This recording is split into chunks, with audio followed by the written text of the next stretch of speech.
to Bioethics Ran Rounds. I'm Christian Verkler. Along with Andy Schumann, we run the Clinical Ethics Service at the Center for Bioethics and Social Sciences and Medicine at the University of Michigan.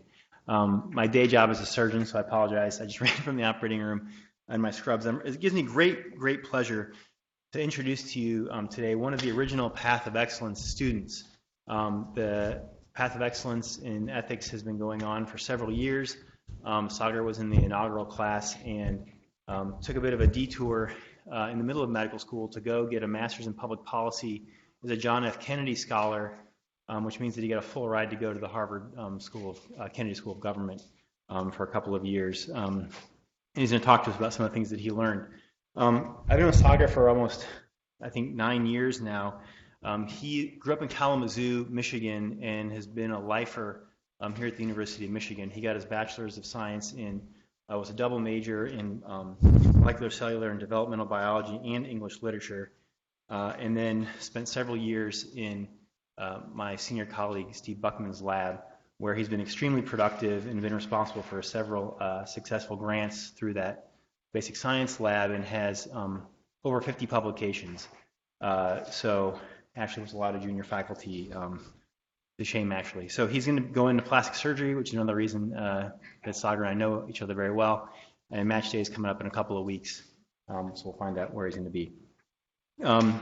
He's been decorated by numerous young investigator awards by several different societies. And he's going to talk to us today about advancing informed consent, lessons from political media training on improving information retention. I guarantee it'll be an exciting hour. Thanks, Sagar. Thank you so much for that introduction. And thank you all for being here with me today at my Bioethics Capstone project. This is probably going to be a little different than most of the other ethics talks that you've had here, just because today we're going to be talking about something well outside of medicine, which is political media training. I have no relevant financial disclosures. I'd like to start first on the subject of informed consent. I think we all agree that the informed consent process is an imperfect one. I have the AMA's definition right here, and we see there's a lot of language that, as an M1, I found problematic and excessively unidirectional. So what is the difference between receiving information and understanding it? Does informed consent end the moment that authorization is granted? What if a patient is capable of understanding but just doesn't understand something the way it's presented to them? A physician may see that as, you can lead a horse to water, but you can't force them to drink. But a patient might see that as, I'm capable, I'm just completely overwhelmed. Of course, there's this last point, which is, what if a patient forgets their understanding of consent? Is that consent still valid? That last point was driven home by a truism told to me by one of my internal medicine attendings during my M3 year. A patient will only remember a quarter of what you say. This point really stuck with me because it felt like a reflection of how we as physicians communicated information and not a reflection of a patient's capacity to understand. I didn't know what to do about it, so I tucked this information away and continued through my M3 year. A year and a half later, I found myself at the Harvard Kennedy School getting my Master's of Public Policy. And the Kennedy School has an interesting way of picking classes. Students are given bidding points, and overbooked classes go to auction. As one of the roughly 20 students who were concurrent with another graduate school program, for the first time in my life, I was rich. I had 1,000 bidding points. I could buy my way into all of the legendary courses at the school, including one called Making of a Politician. This activated this memory from my M3 year. I decided to look into this into this issue a bit more, and I found a long history of literature talking about this, back to the 70s, documenting her position. But now I could do something about this. I could learn how information transfers were handled in a totally separate field, political media training. So I decided to take this course, taught by this guy named Steve Jardin, who had a 40-year history working in presidential, Senate, and state gubernatorial campaigns. I ended up being pretty good at it because I ended up doing it as a job in the lead up to the 2018 midterms. There's a documentary called Knock Down the House that just won the Audience Award for documentaries at Sundance, which shows me media training a couple of candidates in the background. That's me there. So that's my minor claim to fame. It'll be on Netflix in a couple of months. So there's our background. Next, I'm going to give you all a very, very condensed version of the media training seminar I gave those candidates for Congress. Since we don't have too long together, I'm going to be skipping a lot of the nuance and detail. So we're going to watch a few videos. I'd like to get your guys' feedback and input on critiquing these real politicians out there and what they do well or what they don't do well. Next, we'll chat a bit about the ethics and implications of media training on the informed consent process. And at last, hopefully we'll have some time for an open discussion at the end. So for a bit, I'd like you all please to pretend that you're running for Congress or for mayor or for school board. Media training is essential because when you're running for office, it does not matter what you say. The only thing that matters is the impression that your audience retains. Do they like you? Do they trust you? Do they know what your plans are? And can they tell those plans to their friends, to their family, or to other voters? Impressions are more than just words. People take into account your tone, your demeanor. Are you sweating and shaking? Nixon lost a debate on TV because he was so sweaty and pale that people thought that he was just having a meltdown. But he won it on radio, where nobody could see that. Every candidate who runs for office is publicly judged on their ability to make an impression with an audience through elections. These are public and open to everyone. The results are widely known. They need to create a message that resonates powerfully with complete strangers and have that message resonate to the point that it induces them to take an action. In this case, that action is voting. So here's an example of making the wrong impression despite having the right words. Today, Bill Clinton is known as a near peerless public speaker, but before that, he was not so great. It was his humiliation at the '88 Democratic National Convention during the nomination to Dukakis that convinced him to undergo the extensive media training that turned him into the man who was elected president. Does anyone know the video I'm about to play? Show of hands. Oh, this will be fun. So we're going to join him 33 minutes into a 15-minute speech. Things that you've missed so far are the announcers cutting in and talking over his speech, repeatedly groups of people booing and jeering, and I want you to look for the audience's reaction when he says the words "in closing," and watch especially the look on his face to that reaction. All right. And he said, look, if we ever get to the point where our parents don't prefer their children's future to their present, you've had it and don't you ever forget it. Michael Dukakis will never, never, never forget it. In closing,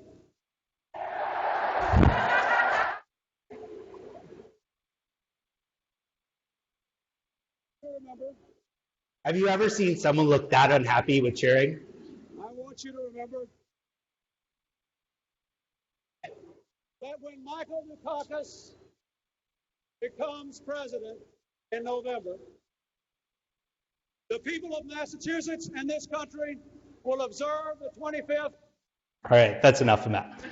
All right, so here's where the audience engagement part comes in. How much do you think people who are sitting in that hall remember anything he said before in closing? Right? He had all the right words. It's just the presentation was so off that nobody was absorbing anything. No one was retaining anything. He made the wrong impression. Anyone else want to throw out some comments on, his behavior, his demeanor, his body language? Yes. He was yelling. Yes. It was very kind of monotone. He had one emotion, and he was only using that one emotion, right? Anything else?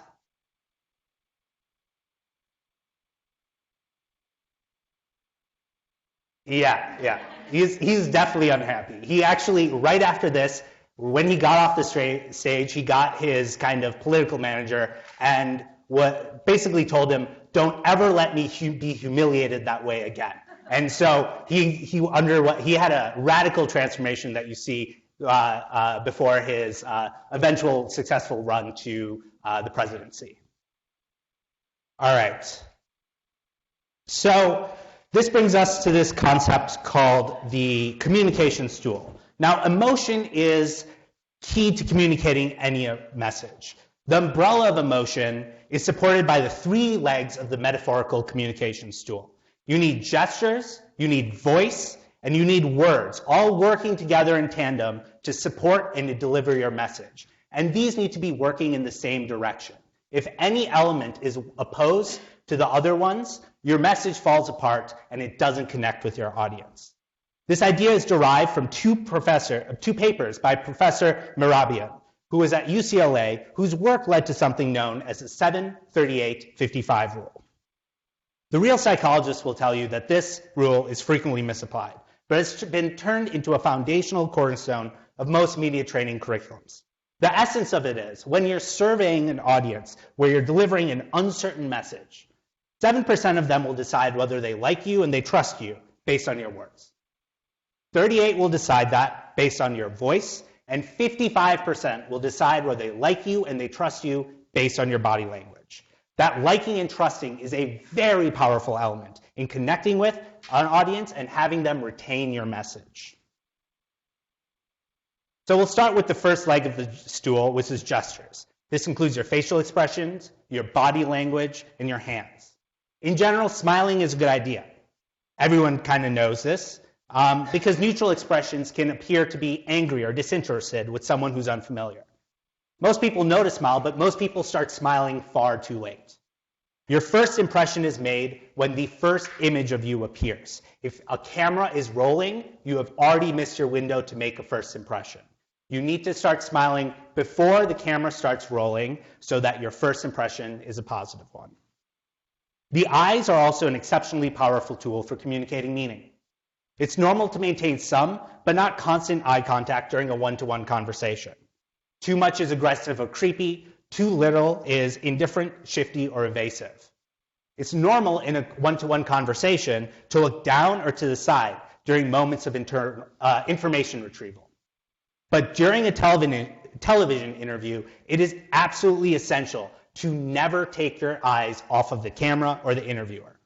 On video, looking down especially is extremely problematic. It comes across as evasive or untrustworthy. It is exceptionally difficult to maintain constant eye contact with the camera. Doing so will require many hours of practice on your part. It feels very unnatural, but is essential when you're communicating in this setting. Of course, eye contact can be manipulated to express emotion in a powerful fashion. Ann Richards, the former governor of Texas, was masterful in using her eyes to express emotion and to punctuate a point. I'd like you to watch the timing of when she breaks gaze in this video and when she meets it with her interviewer. I think I care because I grew up in the country. I want to keep Austin, just like everybody else who lives here. I care because it is going to have an impact on my grandchildren. I don't know what the technology is going to be that saves them. I have to count on that. Because if I don't, I could become so depressed. But the land and the water and the air is fundamental to life. It's not just the vision of what we want the world to look like, which is strong in me too, but it is what sustains life. The thought that we could destroy pristine wilderness in the name of more oil is abhorrent to me. It's simply wrong. All right. So what are some things you noticed you did here? What did you like? What maybe you didn't like? What are your thoughts? Yes. She did look down. Yes, she did a couple of times. So that's not a beginner technique, but that's something that she does very well.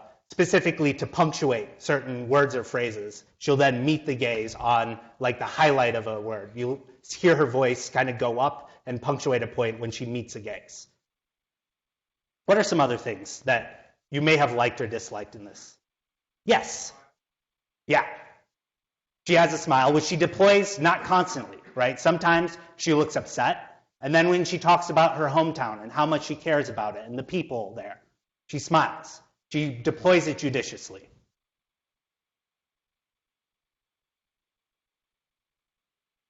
Absolutely.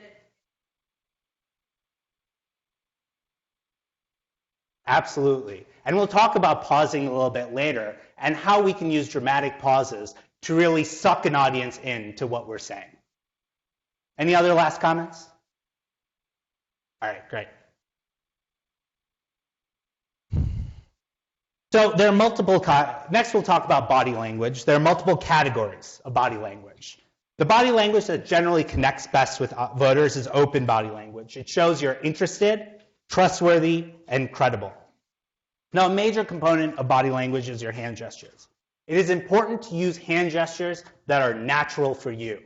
You cannot take somebody else's hand gestures and kind of make them your own. They have to be natural to you. But it's, and everybody gestures when they're around friends. It's important not to lose that just because you're now talking in a more formal setting. How you gesture is important too. Always keep your hands inside what's called the gesture box, which is that red box there. It goes from the top of your head to your umbilicus, and not too far past your shoulders. What this does is it makes sure that when you're on camera, your gestures are always framing your face. Your hands aren't flying outside the shot or down below it, right? And they're always in the shot, able to support your message and able to allow you to kind of use all the body language skills at your disposal. Gesturing fundamentally makes it easier for your audience to remember information. It increases the inflection in your voice. This helps hold your audience's attention and makes your words far more memorable. Without gestures, people tend to speed up excessively and focus on their words. Gesturing helps control the pace of your voice, again, making it easier for your audience to retain information. It's no surprise that there are bad gestures out there. One of the worst habits is unilateral gesturing. It is almost always interpreted as aggressive. You can see people physically recoil when it happens. Common manifestations include the karate chop and the aggressive pointer finger. It's easy to mellow these out though.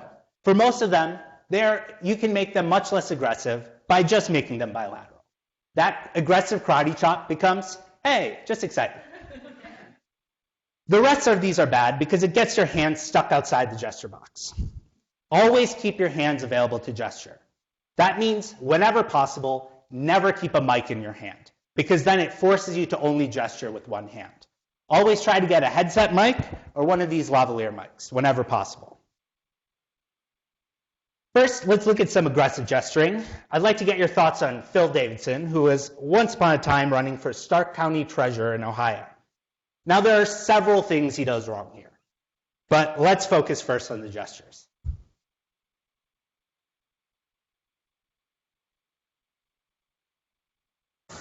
If nominated tonight, I promise each and every person in this room, I will hit the ground running, come out swinging, and end up winning. Let's send a message tonight to the people of Stark County and to the people of the Stark County Democratic Party. We're tired of business as usual. Drastic times require what? Drastic measures, yes! Who said that? Thank you. Drastic times require drastic measures. Okay, so he has passion. He has emotion. One emotion. Maybe you like this. Maybe you found it a little terrifying. But let's hear your thoughts on this. Did he get elected? I don't think so.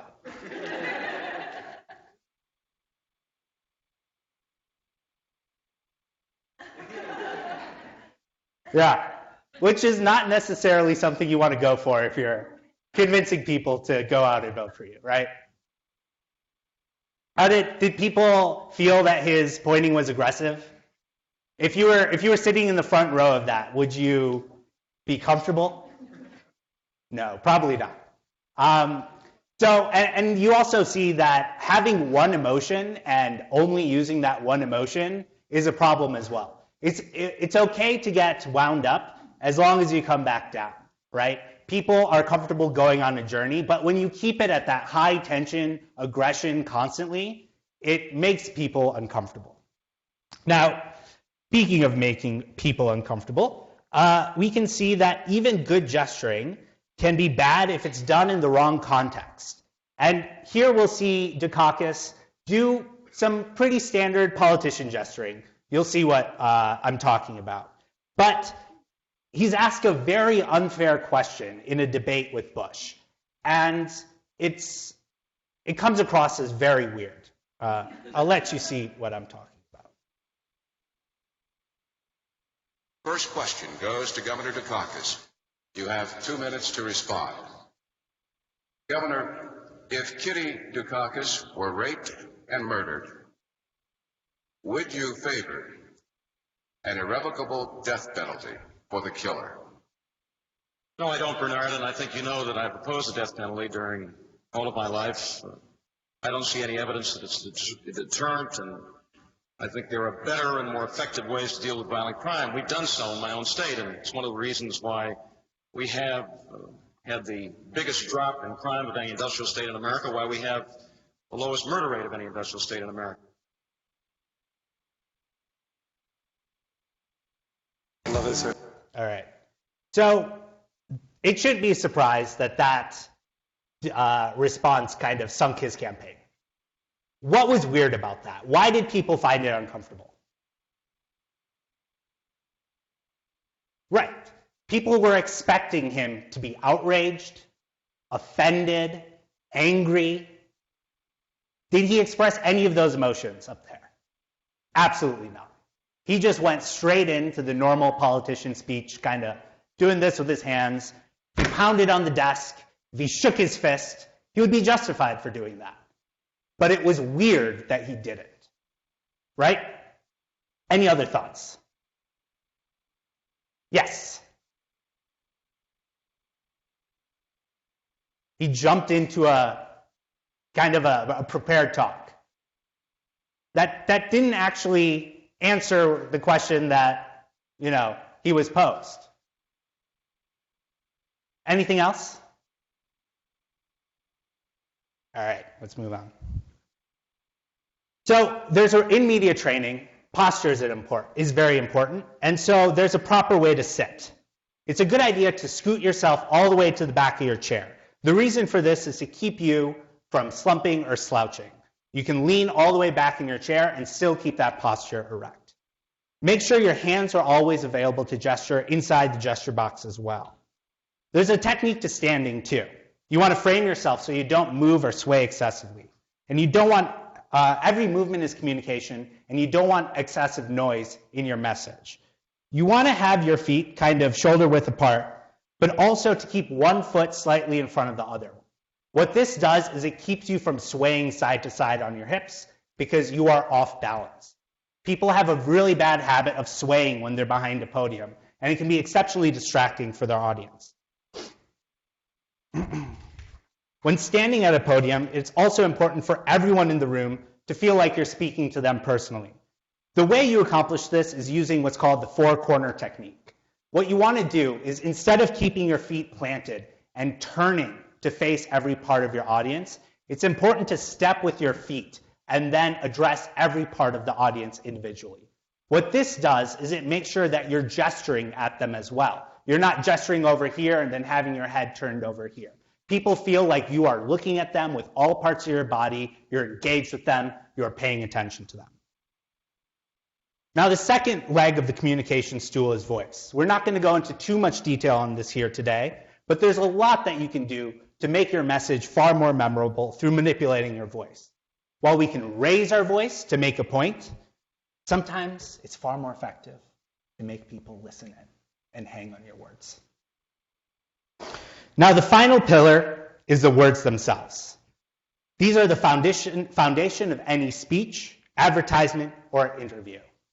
When picking our words, the sequencing of them is essential. The things that are most vital must come first. This means frequently putting the conclusion before the supporting facts when we answer something. This philosophy extends to how you should answer questions in interviews as well. It is essential not to get bogged down in substantial details early.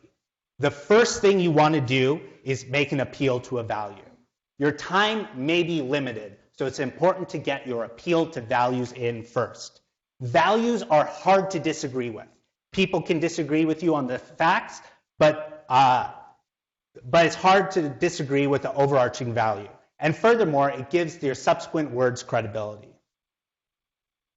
Rote conversational transitions are very tiring to use as a politician, but extremely effective in helping people stay engaged through unfamiliar information. It helps also prevent people from feeling like you're jumping down their throat to answer a question. There are a number of word techniques that you can use to punctuate and to help drive home your point. Yes? Sorry, can I ask you a question about the value point that you were making? Yes. Yeah. Can you give an example? Yeah, absolutely. So if you ask me what my position on tax cuts should be, and whether or not, there should be a tax cut for the working poor, I say my number one priority is making sure every American has a roof over their heads. That is the thing I care about the most, right? Now, this policy may or may not help do that, and I can talk a little bit about that, but my priority is making sure that getting every American a roof over their head is something that happens, right? That's something, like, you don't want to be the person saying it is not important for most Americans to have housing, right? You want to set up that deliberate contrast for a point that it's very hard to disagree with.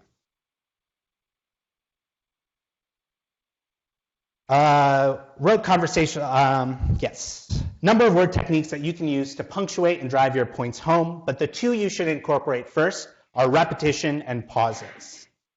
If you want to drive a point home, it's worth saying again and again and again. You can make a specific word or phrase stick in the mind of your audience if you repeat it enough times. Return to your central message far more frequently than seems reasonable or natural. Stay on message. Pauses are one of the most effective and most underutilized word techniques. They should be longer than you feel is natural or comfortable. It is very hard to do. If you want somebody to remember something, then create an anticipatory pause.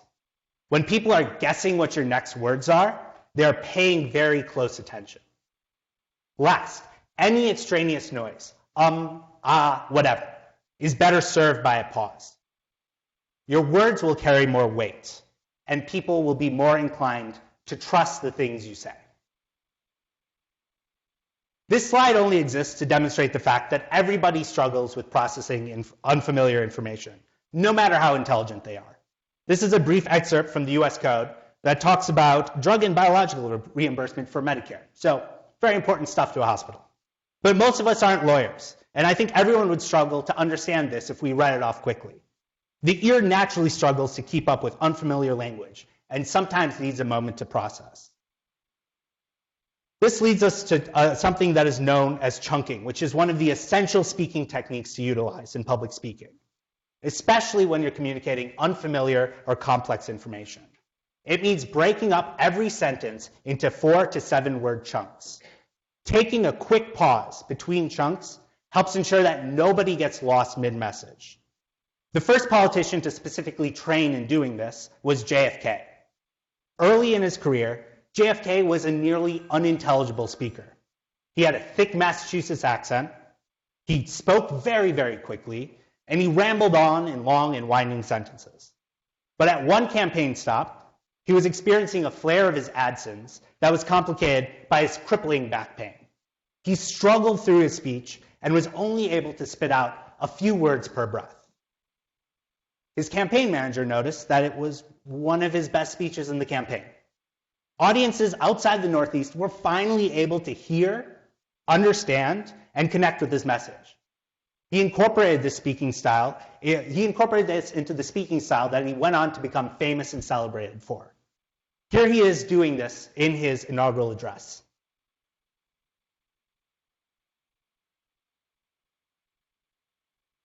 Uh-oh. Not a victory of party, but a celebration of freedom, symbolizing an end as well as a beginning, signifying renewal as well as change. For I have sworn before you and Almighty God the same solemn oath our forebears prescribed nearly a century and 3/4 ago. The world is very different now, for man holds in his mortal hands. All right. So that is chunky. How do you guys feel about JFK's speaking style? Do you feel like it worked? Do you feel like it helped? Any specific? Yes. Yeah. Absolutely. Yeah. Absolutely. And now that you know about this, you'll hear it in a lot of political speeches nonstop, and you'll notice the hand gesturing, and you'll start to pick up on a lot of these tips and tricks that are kind of standard within the political arena. All right. So, switching hats back from media training to medicine. Why should media training matter to medicine? Well, communication is one of the ACGME's declared core competencies. Now, despite media training being commonplace in not only politics, but television, law, business, it's nearly unheard of in medicine. As far as I know, this type of invasive training into controlling and mastering nonverbal communication is not part of any residency training program. Media training helps with information retention, but the mechanism through which it works is frequently by engaging in behaviors that increase trust.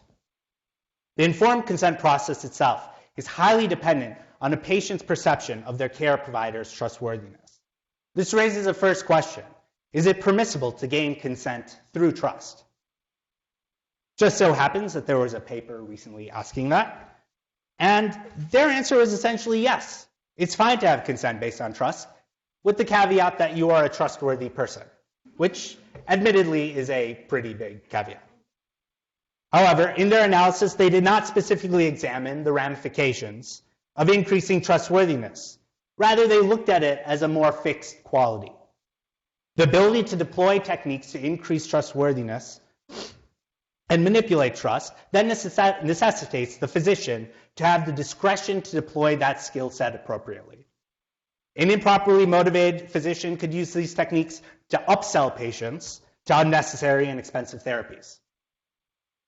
So this type of training in the medical context must be very judiciously deployed and be context appropriate. Last, some takeaway points for the clinical application of media training skills. The walk from the door to the chair, how you enter a room, is a first impression and makes an immense and immediate impression on whether an unfamiliar patient likes you and trusts you. And this is something that I think is rarely thought about by providers in how they go about establishing rapport with patients and how they go about building that connection. If you want a patient to remember something, don't hesitate to repeat it a comical number of times. If it's important and worth remembering, it's worth saying frequently.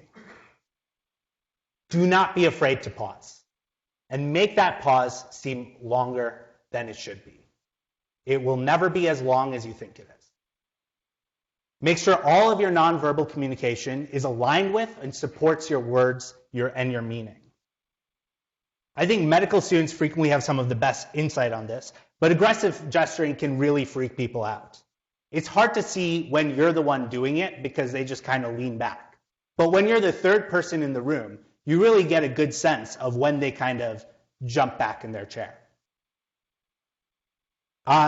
This means getting everything out of your hands when you're trying to make a memorable point. Don't have hands on the keyboard, on the mouse, or even have a pen in your hand. It inevitably changes your voice and makes you less memorable and less effective. Chunk unfamiliar information or chunk everything. Make it a natural speaking cadence when interacting with patients. And then, as telemedicine becomes more important within healthcare, many patients' visits will require these types of TV skills to be effective in providing care in those roles. All right. So that is my talk on media training and the application of media training in medicine. What questions do you have for me? Yes. This was really interesting. Thank you. I guess my question is, talked about gesturing and what you do with your hands and what you do with your face and your feet, but it strikes me that appearance is also sort of an integral component that people take away and one that you can't necessarily control. And we know that people feel differently about people who are tall or short, or heavy or thin, or different racial or gender. And so I was wondering, is there any training about that, like sort of immutable characteristics that you can't change? Like, for example, I remember during the last election, there were all these polls about how people were voting for Mark Rubio because they found him to be good looking, and no one could actually say what he stood for. Like, what does one do about that? So Can you solve racism for us? I don't know that I can do that, but there's a lot of gamesmanship that happens to try to make things the best for you. So within a speaking debate, there's a lot of contracting and negotiation that happens before a debate ever takes place. There's frequently rules on the height of the stool behind the podium, because everyone wants to be the tallest person. Like what you mentioned, people are inclined to trust taller people. Everyone wants to make sure that they're the tallest person. But also the height of a podium, right? The podium should be matched up with about your belly button. And so people will bring their own podiums that are adjustable to their height and refuse to use the one in a venue. Or they'll say in the contract, you're not allowed to bring the one in the podium. You're not allowed to bring your own podium because I'm a tall person and I don't want that. I want that short person to look comical behind the podiums that they have at the venue, right? So media training itself doesn't offer a lot of insights on how to fix these types of systemic issues, but in the application of media training within the political arena, there's definitely a consciousness about this, and also there's a lot of work individually on a candidate-by-candidate basis. So how can I maximize what I have to work with and make it appear as, trustworthy and presentable to my audience? Because using gender as an example, it would seem that some of these rules would apply differently. They do. There's the smile rule. Yeah. Don't be aggressive. The smile rule. So both of those are pretty universal when it comes to media training. Pretty much anyone on a debate is going to want to have a smile at the beginning. They might use other facial expressions when they start talking about things that upset them or are meaningful to them.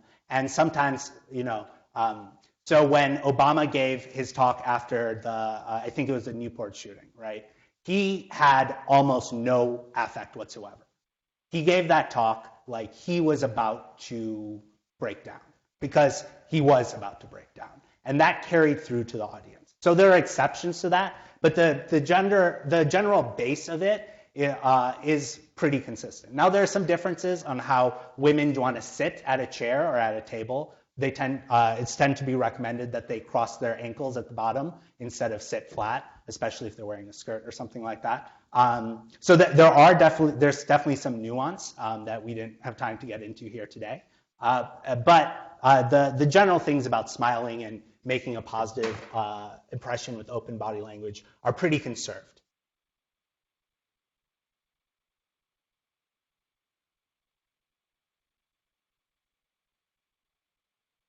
Right, I just think that if women follow the same rules, it can be interpreted differently. There was a criticism of her watching the State of the Union that she wasn't smiling enough. Oh, yeah. Or women come across as, like, during the Hillary-Trump debate. That would be an interesting clip for you guys, for you to use. Hillary came across, people thinking she was aggressive. Trump was like stalking her around the stage because she didn't smile. Right. People were like, oh my God, she was so aggressive with her hands, and he's like literally like standing over her. Yes, there is a lot of hypocrisy by audiences. Yes. I really enjoyed your talk. I think one thing that I'm struggling a little bit with the analogy from your media training to medicine is that the goal in politics is to get people to like you and vote for you, whereas the goal in medicine is for you to convince someone of the correct decision for them and allow them to help make it. And I wouldn't say it's inappropriate to get someone to like you and support you when you are trying to help them make difficult decisions, but it seems like the goals may be different, and I'm wondering how you see what you presented here today perhaps being viewed a little differently through the lens of a sick and scared patient who just doesn't know what to do, rather than who says, this is going to be my doctor. I'm not voting for anyone else, but I want this person to help me understand what I need to know and help me make a decision. Absolutely.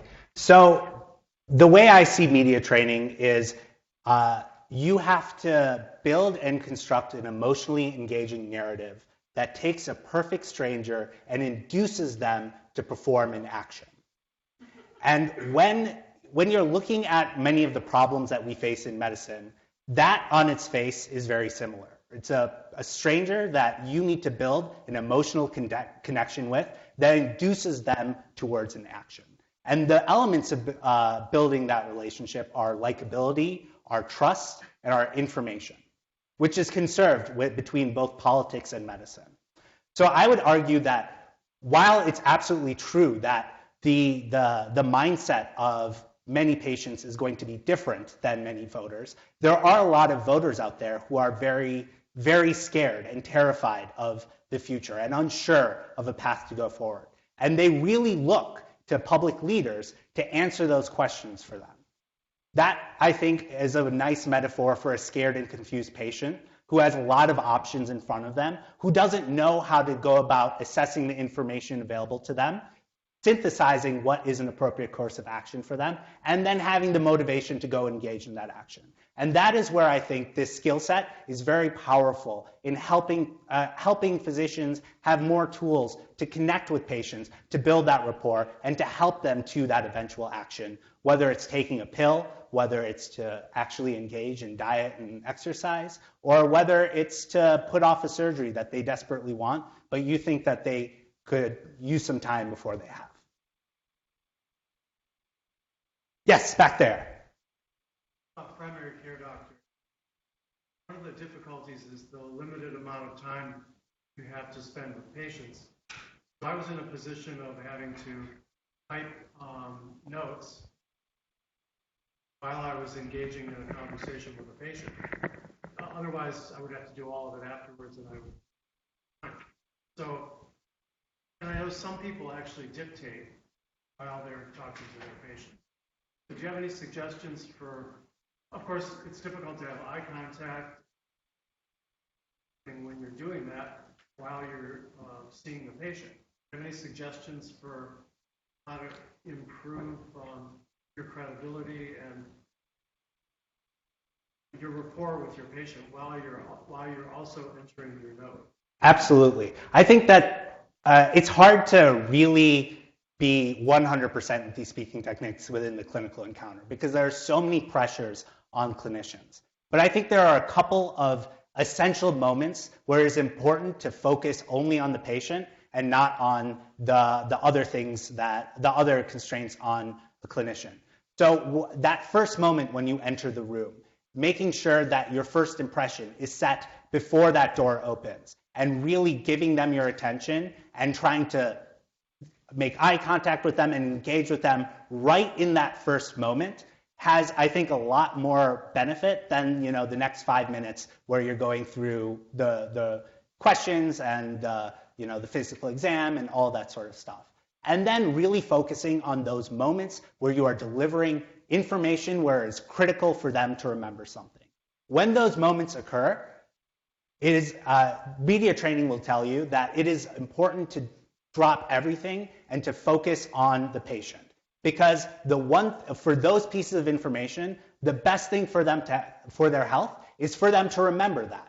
And so we should be using every tool that we have at our disposal to try to make sure that information that we try to give them is as sticky as possible.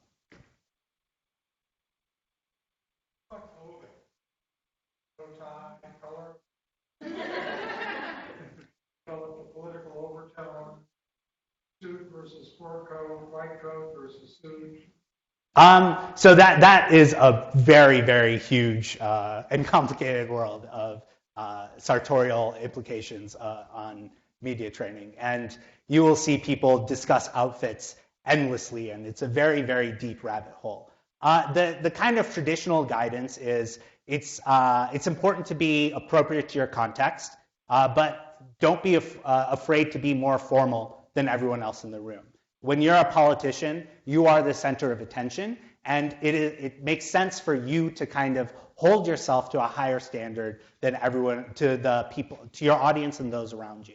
I think that is something that's pretty applicable within medicine as well. Our clothing sends a message, and it's important for us to be cognizant of what that message is. As far as ties and no ties, there's a lot of debate on that, and we can have a very in-depth conversation about it afterwards. But there's no real consensus on what to do. There's a lot of variance within the political sphere. Yes? I really appreciated your talk. This was really interesting. Thank you. I guess my question is, what sort of practical practice do politicians do to work on these skills? Because you've just given really good instructions. I think that what's great about what you talked about is much more specific. I feel like sometimes we're being told, give bad news, be empathetic. And you're like, what does that mean? Absolutely. You weren't just use hand gestures. You were use these, but not those hand gestures. But I imagine there's some sort of practice to it. Absolutely. So for a politician, a video camera is their best friend. And what is done is they practice extensively with a video camera trained on their face and on their body. And what this allows them to do is it allows them to figure out all the weird tics that they have. Everybody has them. We all twitch in weird ways. We all do gestures that we don't really expect. That later on, when we watch it on camera, we're like, oh, I do that? That's very distracting, right? That takes away from the message I'm trying to send. And this is exceptionally difficult to do without having a lot of practice with a video camera specifically trained on your face. So you can watch all of the weird ways that you twitch and you move, and all of that's communication. And your audience is extracting meaning from all of that. So what they do is they spend a lot of time with just reviewing film and having a big room like this with their consultants and whatnot going, oh, right there, that was weird. You shouldn't do that, right? Now, this is different than how we video record clinical encounters in medical school, where it's a camera in the corner of the room kind of watching everything that happens. And this tells you, did I do the exam procedure right? Did I go through all the steps? But you don't ever see somebody's face on those videos.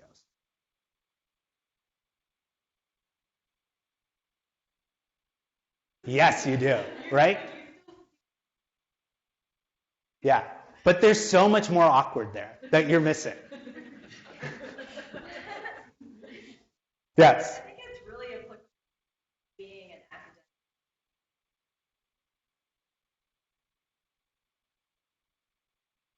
Absolutely. I could not agree more. Yes. I'd like to get back to the informed. Oh, yes, certainly. That, mentioned pausing.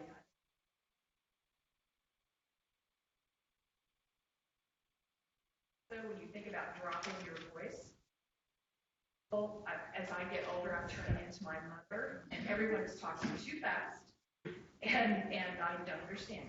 And so I would just say, just the chunking, I think is really important. And to be sure, if you're going to lower your voice, make sure people can hear what you're saying. That is a very good point. I have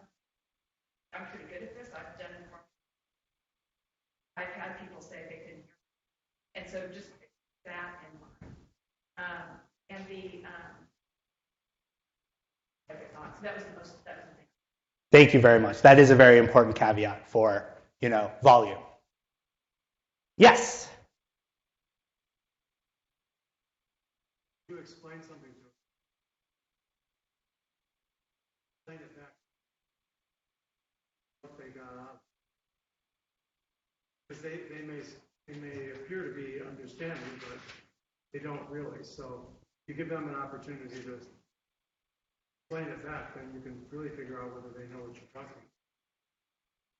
Excellent point. Any other questions or comments? All right, well, thank you very much all for coming.